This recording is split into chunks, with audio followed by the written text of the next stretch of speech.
ናፍቆት ትባላለች። እስከ ተወሰነ ጊዜ ለትዳሯ ታማኝና ጠንቃቃ ሴት ነበረች። ከሰሞኑን ግን ጓደኛዬን እያለ ቤታቸው መመላለስ ያበዛው የባሏ ጓደኛ አይኑን ጣል አድርጎባታል። እሷም ገንዘቧ አሳስቷት ባሏን እቅፏ ላይ አስቀምጣ ባይኗ ተጫውተዋለች።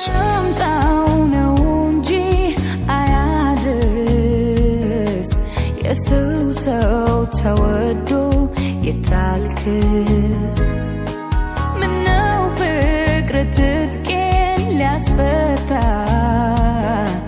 በኔው በጭምቷ። ታዲያ ሰይጣን በልብ ያሰቡትን ኃጢአት ማሳካት ልማዱ ነውና አንድ ቀን ባልየው ለሥራ በወጣበት አጋጣሚ ይህ ሰው ወደ ቤታቸው ብቅ ይላል። ተጣጣሙ፣ ተጧጧፉ፣ ከዛም አልጋ ላይ ወደቁ። ፍቅራቸውን ጨረሱ። ይህ ወጣት ገንዘቡ እንደ ሴተኛ ዳሪ መንዞሮላት ይሄዳል። ደጋገሙ። በዚሁ አጋጣሚ ይህች ሴት ጸነሰች።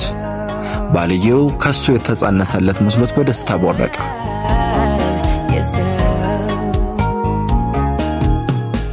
ቤታቸው ሰላም ሞላ። ማርገዟን የተረዳው ባለሀብቱ ጓደኛ ግን ከዛ በኋላ ዞር ብሎ ማየት አልፈለገም። እንደዚህ ሆነው ለ4 ዓመታት ያህል ቆዩ።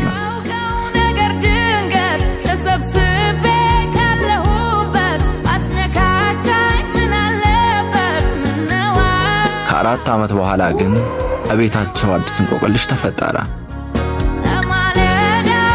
ባልየው የውጭ ዕድል አገኘ። በዚህም ቤተሰቦቹን ይዞ ለመውጣት በደስታ ተስማምቶ ወደ ኢሚግሬሽን ቼክ ለመደራረግ ሄዱ።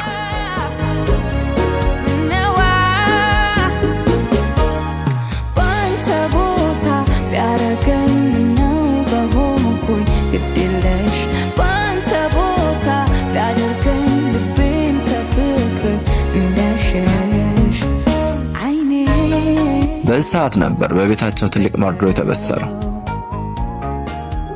ለ4 ዓመታት ያክል ልጄ ብሎ ያሳደገው የነበረው ሕፃን የሱ ሳይሆን የሌላ ሰው ልጅ እንደሆነ ዲኤንኤ መስክሮበት እያለቀሰ ወደ ቤቱ ተመለሰ።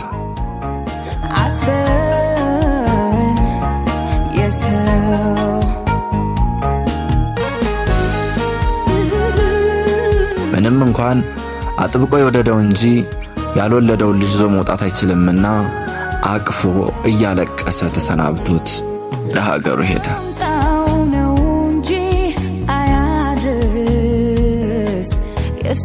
ሰው ተወዶ የታልክስ ምነው ፍቅር ትጥቄን ሊያስፈታ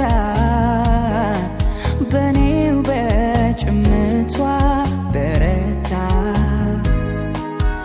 ባንተ ቦታ ቢያረገኝ ምነው በሆንኩኝ ግዴለሽ ባንተ ቦታ ቢያደርገኝ ልቤን ከፍቅር እንዳሸሽ አይኔ